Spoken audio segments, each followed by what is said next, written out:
Hey mon bon ami, si tu veux soutenir la chaîne, je t'invite à le faire gratuitement sur YouTube. Tu regardes une petite pub de 30 secondes et ça nous fait gagner un peu de sous. Merci beaucoup et que la passion te guide. Ouais. Salutations tête de nage, je suis le chef et bienvenue dans Dragon Ballologie, l'émission entièrement consacrée à Dragon Ball et à son univers. Et au menu aujourd'hui, on va parler d'une époque de Dragon Ball que je trouve absolument géniale et qui est trop souvent oubliée. Je parle de l'arc de l'armée du ruban rouge. Ouais. Bah oui, parce qu'à chaque fois que tu as des débats sur le meilleur arc de Dragon Ball, en réalité c'est les débats sur le meilleur arc de Dragon Ball Z. Les Saiyans, Freezer, Boo, Cell, voilà. Alors que dans la première partie de Dragon Ball, la partie Goku petit, il y a des arcs formidables. Et l'arc de l'armée du ruban rouge, c'est un de mes préférés. En fait, ça me fait un peu chier de dire que je préfère un arc par rapport à un autre. Tous les arcs de Dragon Ball sont mes arcs préférés, si tu veux. J'adore ce manga est génial. Voilà, chaque fois que je vais pas bien, que je suis pas bien dans ma vie, je relis Dragon Ball et ça me refile la patate, ça me refile le sourire. Parce que Dragon Ball, c'est puissant à ce point-là. Dragon Ball, c'est la vie, bordel. Ouais, je m'énerve tout seul. C'est la passion qui parle. Ouais. Mais avant de s'attaquer à ce formidable arc de l'armée du ruban rouge, je t'invite à mettre un pouce bleu à la vidéo et à t'abonner. Ouais, on en est là, je suis obligé de faire son début de vidéo maintenant. Ouais, mais c'est YouTube, ça part en couille, hein, je te le dis. Ouais. On va resituer un peu l'arc du ruban rouge dans la saga. Il s'agit du troisième arc du manga Dragon Ball, le premier étant celui qu'on appelle plus ou moins l'arc Pilaf. D'ailleurs, entre parenthèses, c'est marrant de noter comme on nomme les différentes parties de Dragon Ball en fonction des méchants. Il faudra qu'on parle de ça aussi un jour. Et du fameux tournoi des arts martiaux. Tu n'ignores sans doute pas que Dragon Ball a commencé à réellement décoller en termes de popularité à partir du premier tournoi, qui se concentrait vachement sur les combats et l'humour. Toriyama aurait pu se contenter de rester sur la même formule des tournois pour continuer à prospérer, mais ça aurait été une stratégie rentable qu'à court terme et absolument pas pertinente artistiquement parlant. Oui, parce qu'à la base, Dragon Ball ce n'est pas qu'un manga de bagarre avec des blagues, c'est aussi un manga d'aventure dont l'intrigue et le ressort narratif reposent sur une chose, la quête des Dragon Ball, c'est même ça qui donne le nom du manga d'ailleurs. Et même si bien plus tard dans le manga on va s'en éloigner de cette quête de Dragon Ball, à ce stade de l'histoire, faut bien trouver quelque chose à raconter avec ces boules magiques qui invoquent un dragon qui exauce tous les souhaits ou presque. L'enjeu était donc de trouver un moyen d'incorporer la quête des Dragon Ball, le côté aventure découverte du monde, et comique de situation de premier arc, avec les combats épiques et comiques du tournoi. Sans pour autant avoir l'air répétitif par rapport aux deux précédents arcs. Et pour ne pas avoir les répétitifs, il faut faire un arc qui combine à la fois les qualités des deux arcs précédents et aussi essayer d'apporter ce que n'avaient pas justement ces deux arcs. Il faut combler leurs lacunes. Et la principale lacune de ces deux arcs, c'est le manque de réel enjeu et de tension dramatique. Les personnages sont très cool et rigolos, mais leurs objectifs sont super débiles.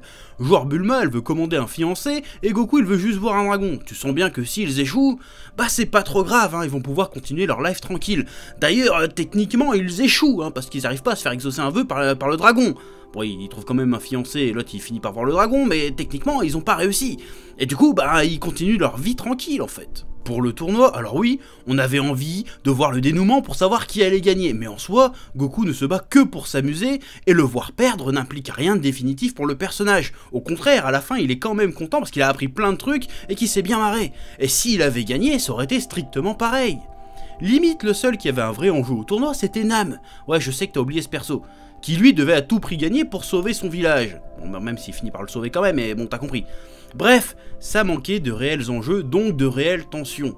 Mais les combats du tournoi étaient tout de même stylés, parce que contrairement à l'arc Pilaf, Goku affronte des opposants capables de lui résister. Donc en gros, il faudra que l'arc suivant donne de vrais enjeux personnels à Goku, lui mettre sur la route des adversaires capables de lui mettre des bâtons dans les roues, de devenir de véritables obstacles, de devenir des menaces, et aussi trouver un prétexte pour qu'il reparte à la quête au Dragon Ball. En gros, c'est ça qu'il faut faire. Ouais. Et c'est exactement ce que fait cet arc, ça tombe bien. Ouais. Goku, juste après le tournoi, repart à la chasse au Dragon Ball, pas pour exaucer un souhait, mais pour récupérer le seul et dernier souvenir de son défunt grand-père. Il a un véritable intérêt personnel à accomplir sa quête. Je sais, là tu peux te dire, ouais, juste retrouver la boule de son grand-père, c'est pas un objectif de ouf malade. Mais si, tout ça prend un sens à la fin de l'arc du ruban rouge, qui se termine pour moi réellement qu'au tournoi de Baba la sorcière, quand il retrouve Gohan une dernière fois. Goku, durant son voyage, a changé, ce n'est plus le même, il a rencontré des amis, affronté de nouveaux ennemis, tout ça en cherchant le seul objet qui le raccroche à son passé, à ses racines, mais aussi à son deuil. Pour moi, Goku se sent clairement coupable d'avoir perdu la boule de son grand-père, et peut-être même qu'il se sent un peu responsable de la mort de son grand-père. Alors oui, à ce moment, il ignore totalement que c'est lui le gorille géant qui l'a écrasé, mais Goku se souvient parfaitement avoir désobéi et regarder la lune ce soir-là. Ah oui, t'avais oublié ce détail. D'ailleurs, une des premières choses que fait Goku quand il voit son grand-père, c'est de lui montrer qu'il a toujours la boule et qu'il en a pris soin. Ensuite, Gohan le félicite et lui dit qu'il est content au paradis et qu'il doit bien profiter de sa vie et de devenir plus fort. À la fin de sa quête, il retrouve la boule, il retrouve son grand-père, il accepte sa mort sachant qu'il est heureux, et il est plus motivé que jamais à se dépasser. Il dit définitivement adieu à son ancienne vie et est prêt à aller de l'avant. Ça mon gars, c'est ce qu'on appelle un character arc, un arc de caractère, de personnage. Ouais, je parle pas bien anglais, c'est bon. Ose me dire après ça que Dragon Ball ça ne raconte rien? Espèce de manant? Espèce de gueux? Je m'énerve tout seul, je balance des insultes du Moyen-Âge, Ouais. Mais pour que cet arc fonctionne, il fallait aussi pimper les obstacles sur la route de Goku. Il fallait lui opposer des méchants à la hauteur, avec pour ambition d'utiliser les Dragon Ball pour faire le mal et contrôler le monde. Of course! Alors oui, c'est déjà ce que voulait faire la bande à Pilaf. Donc là, fallait faire pareil, mais trouver un peu plus méchant. C'est là qu'intervient l'armée du ruban rouge, une armée privée qui fout la merde un peu partout dans le monde, dont les différents officiers ont des noms de couleurs et qui arborent un petit look nazifiant. Goku doit maintenant affronter seul toute une armée super équipée. Un gamin contre une armée, en voilà du challenge. Ce genre de grosse organisation maléfique, c'est cliché et ultra manichéen, mais quand c'est bien fait, c'est plutôt efficace. Pas besoin de justifier à chaque fois pourquoi ils sont méchants, on s'en bat les couilles. C'est leur nombre et le fait qu'ils puissent être potentiellement partout et qu'ils aient des ressources potentiellement illimitées qui en fait une menace tangible. Seulement voir Goku éclater du simple soldat sans trop d'efforts, c'est marrant 5 minutes. Oui, parce que la tour du muscle, c'est quand même une balade de santé pour Goku. D'ailleurs, cette partie est un bon simulacre de tournoi. Chaque étage, un méchant à battre de manière rigolote. D'ailleurs, big up au combat contre le ninja violet cartoonesque à souhait et putain de méga drôle. Mais au bout d'un moment, il nous faut du vrai méchant, du méchant qui peut faire mal. C'est là qu'on nous sort le commandant bleu, ou le commandant blue, tu l'appelles comme tu veux. Encore un méchant trop souvent oublié. Alors c'est vrai qu'en termes de puissance ou de menace immédiate, tu le mets à côté d'un Frieza ou d'un Cell, bon, y a pas photo. Mais n'empêche que c'est l'un des premiers antagonistes à réellement mettre des bâtons dans les roues de Goku, et à avoir un semblant de début de personnalité. Et c'est aussi un des seuls à avoir mis Goku en échec. Non pas à la baston, mais dans ses objectifs. Goku ne l'a jamais vraiment battu, et si tu regardes bien, il a même failli en finir avec Goku quasiment à chaque confrontation. Par exemple, quand il attache tout le monde à Kamehameha et qu'il laisse une bombe pour les tuer, si Lunch n'était pas arrivé, il aurait gagné. Pareil sur l'île du Pingouin, dans le crossover improbable avec Dr. Slump, si Arale n'était pas là, Blue gagnait encore une fois. Mais ce n'était pas encore assez vénère comme méchant, il fallait monter d'un cran dans la tension et le danger. Et là je parle bien évidemment du fameux Tao Pai Pai, ou Tao Pai Pai, je sais pas comment ça se prononce. Déjà, rien qu'au nom, tu sens que ça va être une dinguerie le bordel. Ouais, Tao Pai Pai, c'est tellement un méchant abusé qu'on pourrait légitimement se dire que c'est une parodie de méchant.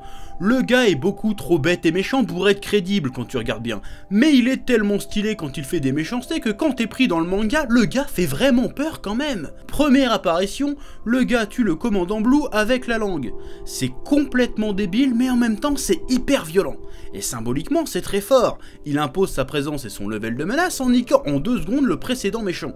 Puis juste après, le gars arrache un pilier, le jette, puis saute dessus pour se transporter à 2300 km de là en moins d'une demi-heure parce que selon lui, un jet, ça ne va pas assez vite. Seconde action, il one-shot le père Dupa en le tuant d'une manière aussi cruelle qu'humiliante et boum, il fracasse Goku et le laisse pour mort. Première défaite humiliante et traumatisante pour Goku. Bon, quand je dis traumatisante, j'exagère un peu. Défaite au combat qui est synonyme de véritable échec. Il n'a pas pu sauver le père du pas, Tao Pai Pai a ses Dragon Ball, donc le ruban rouge va pouvoir utiliser ses Dragon Ball, donc le monde est en danger.